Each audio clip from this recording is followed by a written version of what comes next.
Hello दोस्तों, हमारे channel competitors club में आपका स्वागत है। आज के इस वीडियो में हम देखने जा रहे हैं भारतीय इतिहास से प्रारंभिक मध्यकालीन भारत यानी 9वीं से 12वीं शताब्दी के बीच भारत का इतिहास, जिसमें हम देखने वाले हैं दक्षिण भारत से चोल वंश, दक्षिण भारत के चोल और उत्तर भारत के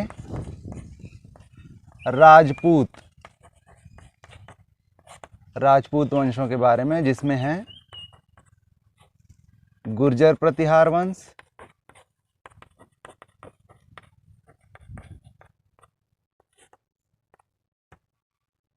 गढ़वाल वंश, चंदेल वंश, चौहान या फिर चाहमान वंश एवं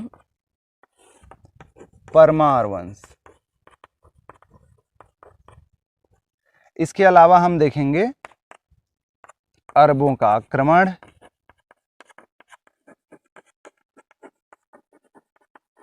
जिसमें मोहम्मद गोरी और महमूद गजनवी के आक्रमण जो है प्रमुख है। उससे पहले अगर आपने अभी तक हमारे चैनल को सब्सक्राइब नहीं किया है तो प्लीज़ इसे सब्सक्राइब कर लीजिए और चैनल की प्लेलिस्ट पर जाकर इसके पहले के जो इतिहास के वीडियो हैं, इसके अलावा और भी दूसरे सब्जेक्ट्स पर जो वीडियो हैं उसे आप देख सकते हैं सब्जेक्ट वाइज। उसके अलावा सब्सक्राइब करने से ये फ़ायदा होगा कि कोई नया वीडियो यदि अपलोड होता है तो उसका नोटिफिकेशन आपको मिल जाएगा। आप हमसे टेलीग्राम से भी जुड़ सकते हैं। टेलीग्राम की लिंक जो है डिस्क्रिप्शन बॉक्स में दी हुई है। तो सबसे पहले हम देखते हैं दक्षिण भारत से चोल वंश के बारे में। चोलों का जो इतिहास है बहुत पुराना है। तो चोलों का उल्लेख जो है संगम साहित्य में होता है। उल्लेख संगम साहित्य में होता है। संगम साहित्य क्या है? तमिल साहित्य है, जो ईसवी की प्रथम शताब्दी में जिसकी रचना हुई थी। तो इस पर उनका उल्लेख मिलने का मतलब यह है कि उस समय भी ईसवी की प्रथम शताब्दी के आसपास भी जो है चोलों का अस्तित्व था। तो सबसे प्रमुख या सबसे प्राचीन जो शासक चोल वंश में या चोल साम्राज्य में कहा जा सकता है वो है कारिकाल। इनका उल्लेख मिलता है ईसवी की द्वितीय शताब्दी में। ईसा की द्वितीय शताब्दी में इनका उल्लेख मिलता है। और इनका जो शासनकाल था यानी प्राचीन चोलों में कारिकाल जो शासनकाल था वो चोलों का जो है उत्कर्ष कहा जा सकता है। यानी चोलों की समृद्धि का जो शिखर था, चोल साम्राज्य की समृद्धि के दिन थे ये।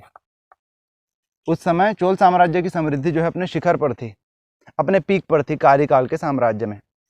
ये तो हुई प्रारंभिक या फिर प्राचीन चोलों की बात।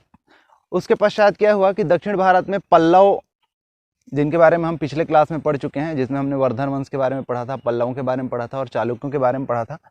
तो पल्लवों की सत्ता जैसे जैसे जो है बढ़ती गई, उनका साम्राज्य जैसे जैसे बढ़ता गया, चोल जो है कमजोर पड़ते गए। और प्रारंभिक मध्यकाल से पहले यानी 871 से पहले हम क्या देखते हैं कि जो चोल थे वो पल्लवों के सामंत के रूप में शासक कर रहे थे। तो आदित्य प्रथम, जिन्होंने 871 से 907 तक शासन किया, प्रथम शासक थे। प्रथम शासक जिन्होंने पल्लवों से विद्रोह किया,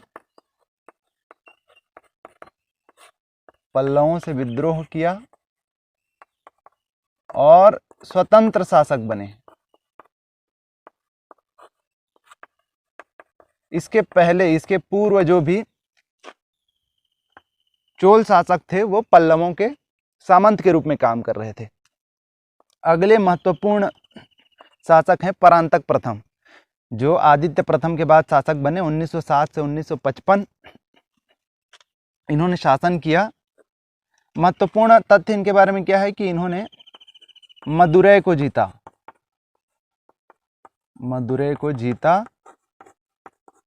व मदुरै कोण की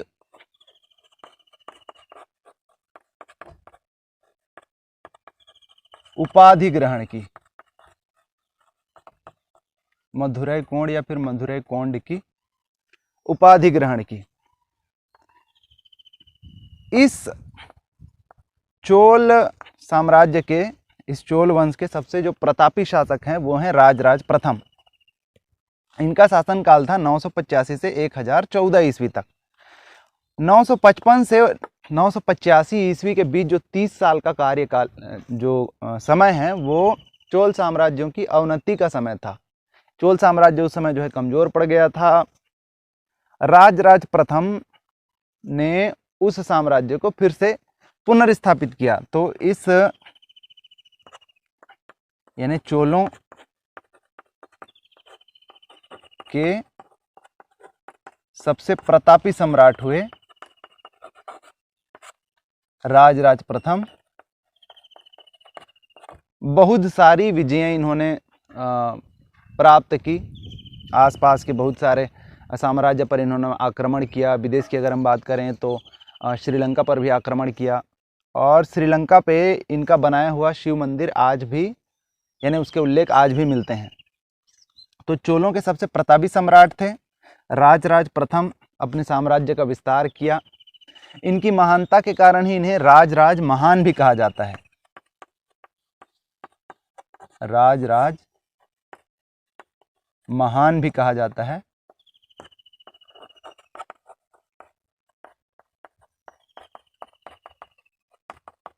कहलाते हैं या कहलाते थे। और इनके द्वारा बनाया हुआ राजराजेश्वर मंदिर,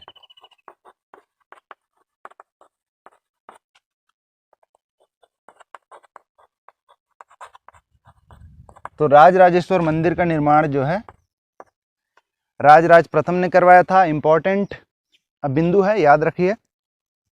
उसके बाद हुए अंतिम उल्लेखनीय शासक राजेंद्र, जिनका शासनकाल था 1014 से 1044 ईस्वी। अपने पिता के समान ये भी प्रतापी थे। बहुत सारे युद्ध विजय इन्होंने भी प्राप्त किए। इसके अलावा इन्होंने क्या किया, एक वैदिक विद्यालय की स्थापना करवाई थी। वैदिक विद्यालय की स्थापना,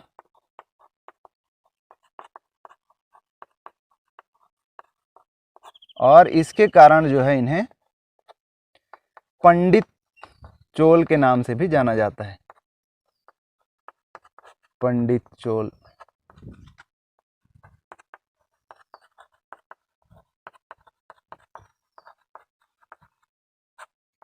तो ये उपनाम आदि जो उनको मिलते हैं इतिहास में, वो डायरेक्ट क्वेश्चन के लिहाज से याद रखना महत्वपूर्ण है। पंडित चोल के नाम से किन्हें जाना जाता है, तो राजेंद्र को। राजराज प्रथम राजराज महान भी कहलाए, और राजराजेश्वर मंदिर जो है इन्हीं का निर्माण किया हुआ है। प्रथम स्वतंत्र शासक हुए आदित्य प्रथम। तो ये हमने देखा चोलों के बारे में। चोल शब्द का जो उल्लेख है वो चोल साम्राज्य के लिए भी यूज होता है, और उनका जो राज्य था यानी वहाँ के जो लोग थे उनके लिए भी इस शब्द का उपयोग होता है। थोड़ा सा हम देख लेते हैं चोल साम्राज्य के बारे में, उसके कुछ महत्वपूर्ण बिंदु के बारे में। तो जो चोल साम्राज्य था उसकी सबसे खास बात क्या थी कि चोल राजाओं के पास मंत्री परिषद नहीं हुआ करती थी। इससे पहले हमने देखा, जैसे गुप्त शासक हमने देखे, गुप्त शासक की बात कर लीजिए या फिर पल्लव शासकों की बात कर लीजिए, वर्धन। इसके पहले जो शासक हुआ करते थे, इवन मौर्य काल में भी हम क्या देख रहे थे कि राजा को सलाह देने के लिए मंत्री परिषद हुआ करते थे। तो चोल साम्राज्य की विशेषता क्या है कि यहां मंत्री परिषद नहीं हुआ करती थी। मंत्री परिषद का अभाव। तो फिर कार्य कैसे होता था?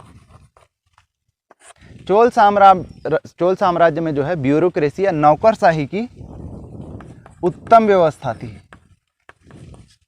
नौकरशाही की उत्तम व्यवस्था थी। तो सिविल सर्विसेज का जो अस्तित्व है हम देखते हैं चोल साम्राज्य से। इसके अलावा चोल सम्राट जो होते थे वो अपने उत्तराधिकारी की घोषणा जीवित रहते ही कर दिया करते थे। यानी जब वो सम्राट हुआ करते थे तभी से जो है वो अपने उत्तराधिकारी की घोषणा कर देते थे। इससे होता ये था कि उत्तराधिकार के लिए संघर्ष की नौबत नहीं आती थी, और जो उत्तराधिकारी होते थे वो चूंकि उनकी घोषणा पहले से की जा चुकी होती थी, उनको भविष्य में राजा बनना होता था, इसलिए राजा के लिए जो वांछित योग्यता है, जो प्रशासनिक अनुभव उन्हें चाहिए, वो समय रहते उन्हें दे दिया जाता था। तो ये हो गया चोल साम्राज्य के बारे में। प्रांतीय शासन की हम अगर बात करें, चोल साम्राज्य के प्रांतीय शासन की, तो वर्तमान के जो प्रांत हैं, यानी आज जो प्रांत का कॉन्सेप्ट है, उस समय वो कहलाते थे मंडल। अभी के जो संभाग हैं, यानी संभाग का जो कॉन्सेप्ट है, उस समय हुआ करते थे वलनाडु। अभी जिले का जो कॉन्सेप्ट है, उस समय हुआ करते थे नाडु। और अभी तहसील या ब्लॉक का जो कॉन्सेप्ट है, उस समय हुआ करते थे कोट्टम। तो इस प्रकार से प्रांतीय शासन चोल साम्राज्य में देखा जाता है। कुछ गांव ऐसे होते थे, कुछ ग्राम ऐसे होते थे जिन्हें दान में दे दिया जाता था, उनसे कर वसूल नहीं किया जाता था। तो ऐसे दान में दिए या फिर कर मुक्त जो ग्राम है, जिनसे टैक्स नहीं वसूल किए जाते थे, वो कहलाते हैं चतुर्वेदी मंगलम।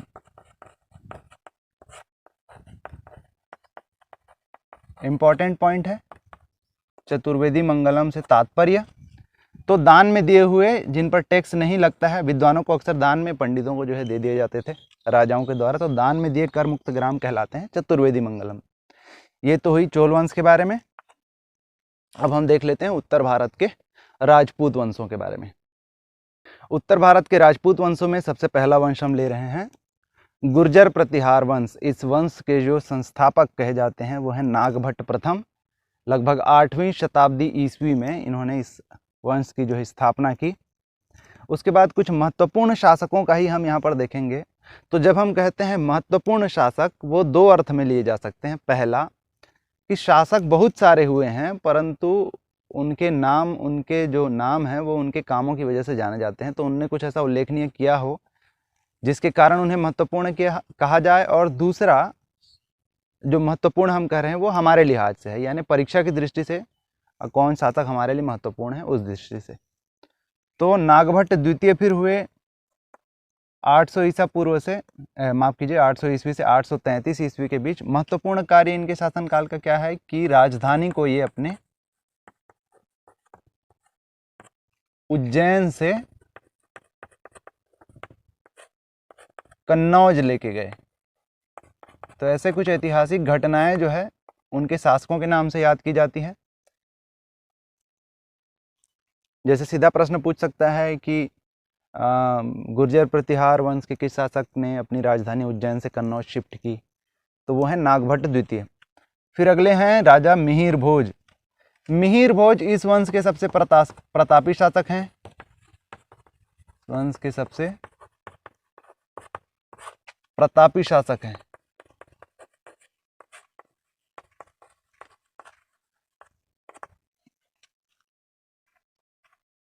एक और राजा भोज के बारे में हम देखेंगे परमार वंश में, वो भी राजपूत ही थे। तो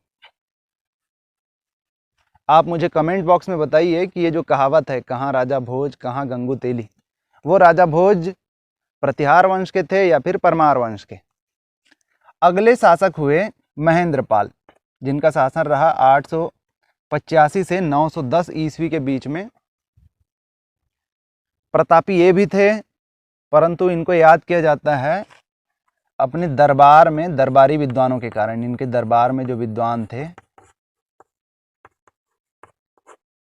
और उसमें उल्लेखनीय विद्वान हैं राजशेखर, इनके दरबारी कवि थे। जिनकी रचनाएं हैं कर्पूर मंजरी,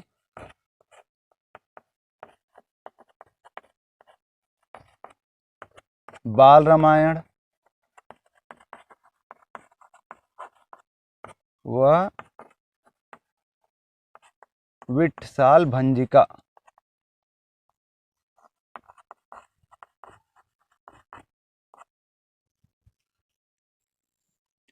अगला वंश है पाल वंश।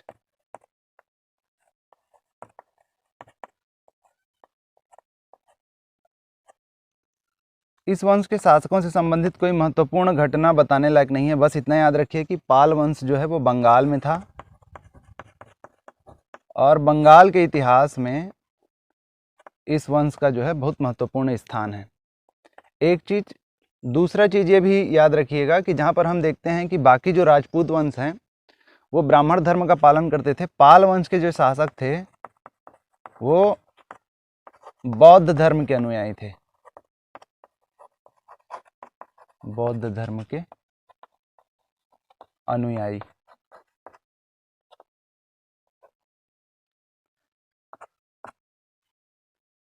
धर्मपाल, देवपाल आदि कुछ शासक हैं वो पाल वंश के ही थे। अगला हम देख लेते हैं राजपूत वंशों में गढ़वाल वंश। गढ़वाल वंश के संस्थापक जो हैं वो यशोविग्रह कहे जाते हैं। ये संभवतः कलचुरियों के संस्थापक थे, माफ करिएगा, कलचुरियों के सामंत थे। तो हम क्या देखते हैं कि ज़्यादातर जो राजपूत शासक हैं वो अलग वंश स्थापित करने से पहले पहले किसी जो है किसी साम्राज्य के सामंत हुआ करते थे। बाद में उन्होंने विद्रोह किया या विश्वासघात किया, जैसा भी किया, और अपनी पृथक वंश की स्थापना की। गोविंद चंद्र जो हैं, जिनका शासनकाल 1114 ईस्वी से 1154 ईस्वी में था, इस वंश के सबसे प्रतापी शासक हैं। वंश के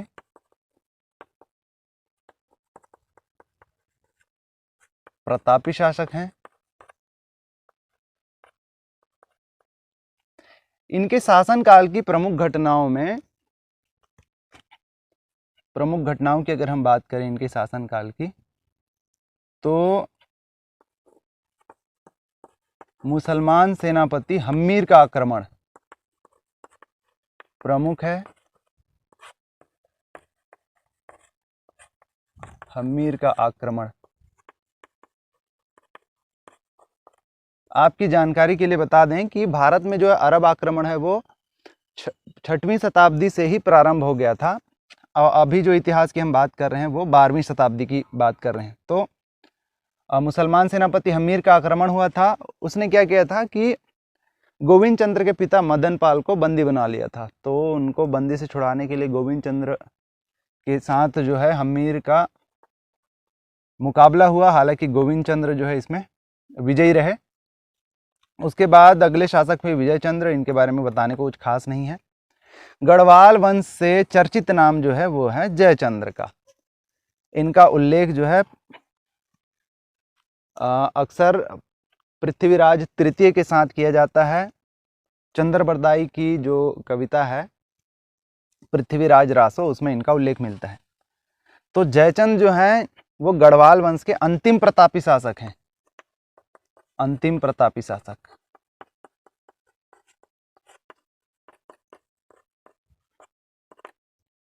महत्वपूर्ण घटनाएं इनके जीवन की क्या है कि एक तो जो है जयचंद का युद्ध हुआ था चौहान वंश के शासक पृथ्वीराज तृतीय के साथ, जिसमें वो पराजित हुए थे, एक घटना। दूसरी घटना, ऐसा कहा जाता है कि इनकी बेटी संयोगिता का जब स्वयंवर किया गया था और उसमें चौहान वंश के शासक पृथ्वीराज तृतीय को निमंत्रण नहीं दिया गया था, लेकिन वो वहां पर आए और संयोगिता का अपहरण करके ले गए। अब ऐतिहासिक रूप से ये कितना सच है इसमें थोड़ा सा संदेह है, इतिहासकारों का मत जो है इस पर अलग अलग है, परंतु फिर भी ये तय बात है कि जयचंद्र की जो है पृथ्वीराज तृतीय के साथ शत्रुता थी। तो तराइन का प्रथम और द्वितीय विश्व युद्ध जब हुआ, माफ कीजिए, तराइन का प्रथम और द्वितीय युद्ध जब हुआ, उसके पश्चात मोहम्मद गौरी ने 1194 में जयचंद पर भी आक्रमण किया था और वहां पर हुआ था चंदावर का युद्ध। चंदावर का युद्ध किसके किसके बीच? चंदावर का युद्ध हुआ था, किसके विरुद्ध हुआ था? ये हुआ था मोहम्मद गोरी के विरुद्ध। परिणाम क्या हुआ? जयचंद जो है पराजित हुआ और मारा गया।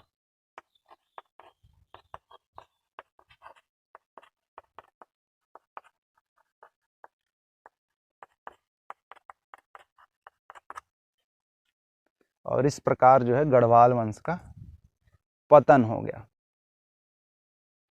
तो ये हुए गढ़वाल वंश। गढ़वाल वंश चूंकि अभी पृथ्वीराज तृतीय का उल्लेख यहाँ पर हो ही रहा है, तो अगला वंश हम देख लेते हैं, चाहमान या फिर चौहान वंश।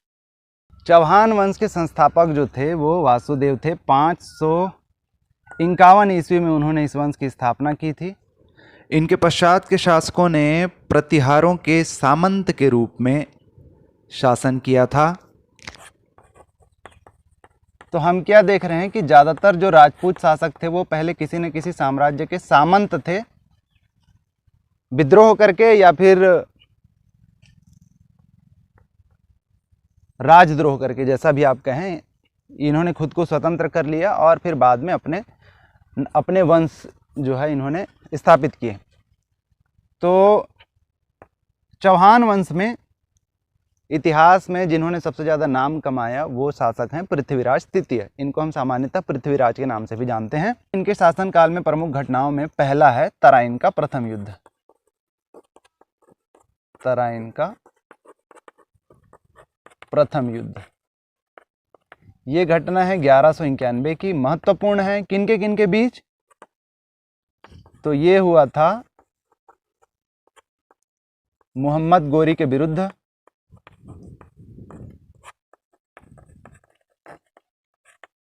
मोहम्मद गोरी जो है गजनी का गवर्नर था और अपने भारत के बहुत सारे आक्रमणों के सिलसिले में ये आक्रमण था 1191 का। भारत में बहुत जगह उन्होंने उसने जो है आक्रमण की थी, लूटपाट की थी। उसी क्रम में 1191 में इनका सामना हुआ तराइन के मैदान में। ये जो स्थान है वो है तराइन का मैदान, इसी के नाम से तराइन का युद्ध कहलाता है। तराइन के मैदान में पृथ्वीराज तृतीय से क्या परिणाम हुआ? पृथ्वीराज तृतीय जो है इसमें विजय हुए।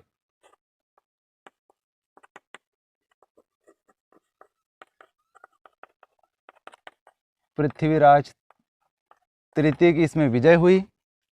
मोहम्मद गोरी की सेना भाग खड़ी हुई और भागते हुए सेना का पीछा कर उसको मारना राजपूती आन के खिलाफ था, इसीलिए पृथ्वीराज तृतीय की सेना ने उनका पीछा नहीं किया। रणनीतिक रूप से यह बहुत बड़ी गलती साबित हुई। क्यों? क्योंकि उसके 1 साल पश्चात ही इस हार का बदला लेने के लिए मोहम्मद गौरी वापस आया। तराइन के ही मैदान की बात है और तराइन का द्वितीय युद्ध हुआ। 1192 की ये घटना है। इस बार भारी दल बल लेकर आया और उस जो भी साम दाम दंड भेद किए गए हों, परंतु परिणाम ये रहा कि पृथ्वीराज तृतीय जो है इसमें पराजित हुए। न केवल पराजित हुए बल्कि बंदी बना लिए गए और कुछ समय बाद जो है उनकी हत्या भी कर दी गई।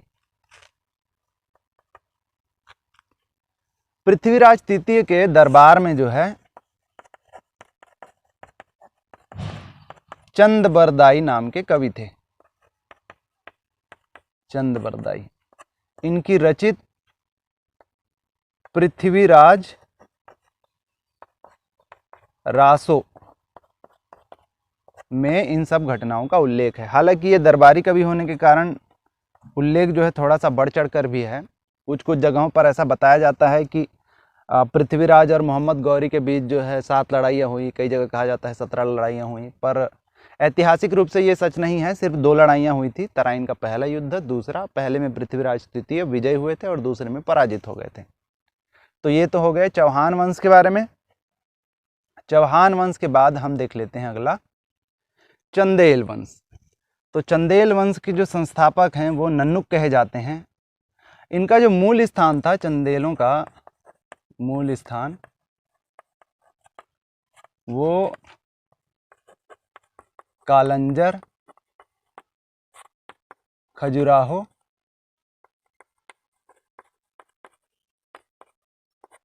अजयगढ़,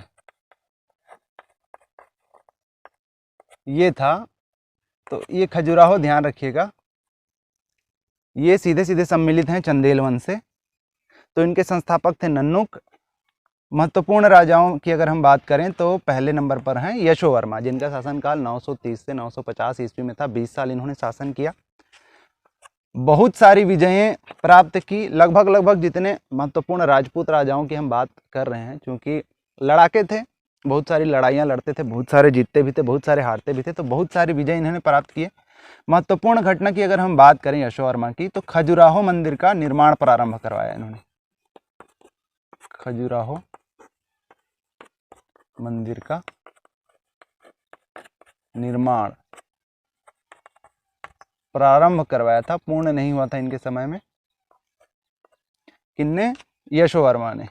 और उसके बाद उनके जो उत्तराधिकारी हुए धंग, जिन्होंने 1950 से 1002 तक लगभग 52 साल शासन किया, उन्होंने भी जो है इस खजुराहो मंदिर के निर्माण में योगदान दिया।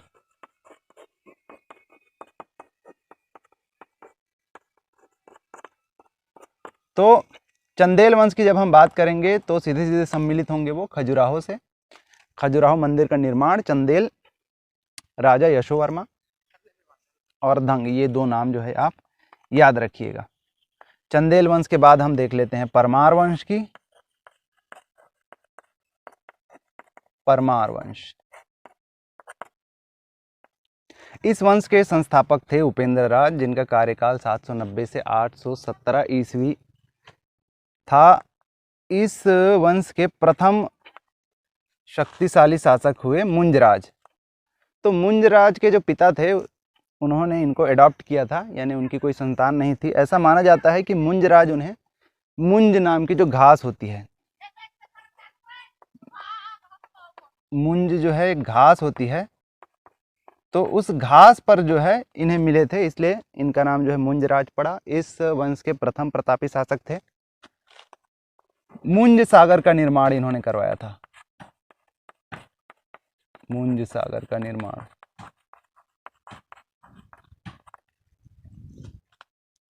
इस वंश के सबसे प्रतापी शासक हैं राजा भोज, जिनका शासनकाल 1010 से लेके 1055 ईस्वी के मध्य है। प्रतापी शासक होने के साथ साथ ये कला प्रेमी थे, स्वयं भी जो है साहित्यकार थे। इनसे संबंधित 8 अभिलेख प्राप्त होते हैं।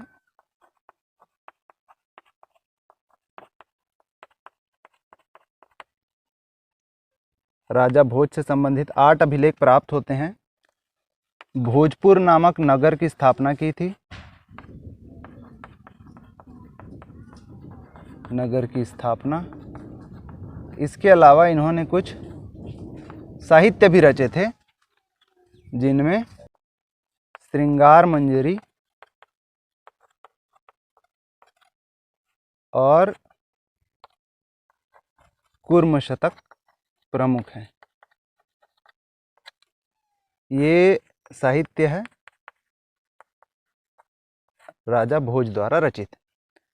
तो ये परमार वंश के सबसे प्रतापी शासक हुए। इनसे संबंधित 8 अभिलेख प्राप्त हैं। भोजपुर नामक नगर की स्थापना की थी, साहित्य प्रेमी थे, स्वयं जो है साहित्य की रचना भी करते थे। श्रृंगार मंजरी और कुर्म शतक इन्हीं के द्वारा रचित साहित्य हैं।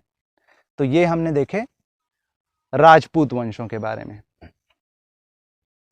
राजपूत जो है लड़ाके थे, प्रतापी थे। इसके बाद भी जो हम देखते हैं कि उनके जो वंश हैं, उनके जो शासन है वो बहुत लंबे समय तक नहीं टिक पाए और इनका पतन जो है बहुत जल्दी हो गया। तो क्या कारण थे जिनके कारण जो है राजपूत वंशों का पतन जो है इतनी शीघ्रता से हो गया, वो हम देख लेते हैं। राजपूतों के पतन के कई कारण हैं। तो पहला कारण तो है उनकी आपसी लड़ाइयाँ।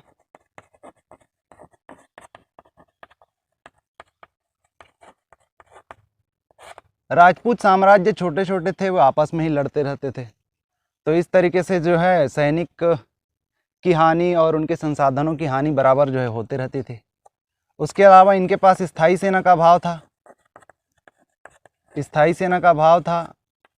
सामंतों के पास, इनके सामंतों के पास जो भी सेना होती थी उसी के सहारे से ये लड़ते थे। तो सामंतों के विश्वासघात के कारण, यानी भीतरघात के कारण भी जो है कई बार इन्हें मुंह की खानी पड़ती थी। वर्ण व्यवस्था भी एक कारण है, क्योंकि वर्ण व्यवस्था में सुरक्षा की जिम्मेदारी या लड़ाइयाँ लड़ने की जो जिम्मेदारी थी वो क्षत्रियों पर ही थी। शेष जो वर्ण हैं वो इसमें भाग नहीं लेते थे। फिर धार्मिक अंधविश्वास भी इसका कारण है। उस समय पे जो ब्राह्मण धर्म को मानने वाले लोग थे वो धार्मिक रूप से काफ़ी अंधविश्वासी हो गए थे, तो कई बार स्वयं को जो है ये भगवान भरोसे छोड़ देते थे। इसके अलावा इनकी दोषपूर्ण युद्ध प्रणाली, राजपूत जो शासक होते थे वो हाथी पर चढ़कर लड़ना अपने शान की बात समझते थे। पर हाथी पर लड़ने के कारण क्या होते थे कि ये ऊंचाई पर होते थे और तीरंदाजों के निशाने पर आ जाते थे। तो अरब लड़ाकों में हम देखें तो बहुत कुशल तीरंदाज थे, इसलिए राजा जब एक बार हताहत हो जाते थे तो सेना का मनोबल वैसे ही गिर जाता था, सेना भाग खड़ी होती थी। और इसके अलावा जो इनकी धार्मिक युद्ध, जो धर्म युद्ध की प्रणाली थी, यानी कि भागते हुए सेना पर वार नहीं करना, पीछे से वार नहीं करना, रात में वार नहीं करना, इस प्रकार के जो उनके कुछ नियम थे वो अंततः इनको खुद को ले डूबी, क्योंकि इसी का फायदा उठाकर जो सामने वाली या विपक्षी जो शत्रु सेना होती थी वो आक्रमण कर देती थी। तो ये कुछ कारण हैं जिनके कारण प्रतापी, साहसी और लड़ाके होने के बावजूद भी जो है राजपूत राजाओं का पतन हो गया। इसके बाद हम देख लेते हैं अरब आक्रमण के बारे में। तो जैसा हमने पहले बताया, अरब आक्रमणों का जो सिलसिला है वो तो 636 ईस्वी यानी 5वीं शताब्दी समाप्त होते होते 7वीं शताब्दी शुरू होते ही प्रारंभ हो गया था। इसी क्रम में मोहम्मद बिन कासिम का 710-11 ईस्वी में आक्रमण उल्लेखनीय है। दो महत्वपूर्ण नाम जो हमें याद रखने हैं। पहला है महमूद गजनवी, जिसने 1000 से 1027 ईस्वी तक, लगभग 27 साल तक भारत के अलग अलग इलाकों पर जो है आक्रमण किया। उस समय भारत चूँकि अखंड भारत था, तो सिंध यानी अभी जो पाकिस्तान का हिस्सा है वो भी पहले भारत का हिस्सा था। उन इलाकों से ये प्रारंभ करते थे लड़ाइयाँ, आक्रमण, और ऐसा करते करते मध्य भारत तक घुस आते थे। तो लगभग 27 सालों तक इसने आक्रमण किया। उसमें सबसे प्रमुख जो है 1025 ईस्वी में सोमनाथ मंदिर, जो कि शिव मंदिर है, गुजरात में स्थित है, उसकी लूट। और उसके अलावा एक हमको याद रखना है मोहम्मद गौरी का, जिसने 1175 से लेकर 1200 ईस्वी तक, इसने भी लगभग 25 साल तक भारत के अलग अलग हिस्सों में आक्रमण किया। और तराइन का प्रथम और द्वितीय युद्ध, उसके अलावा चंदावर का युद्ध आदि जो है उल्लेखनीय है। तो इस प्रकार आज हमने देखे राजपूत वंशों के बारे में, चोल वंश के बारे में और अरब आक्रमण के बारे में। अरब आक्रमण का क्या प्रभाव हुआ इस काल में जो है, यानी प्रारंभिक मध्यकालीन भारत की धार्मिक स्थितियां क्या थी, ये हम देखेंगे अगले वीडियो में।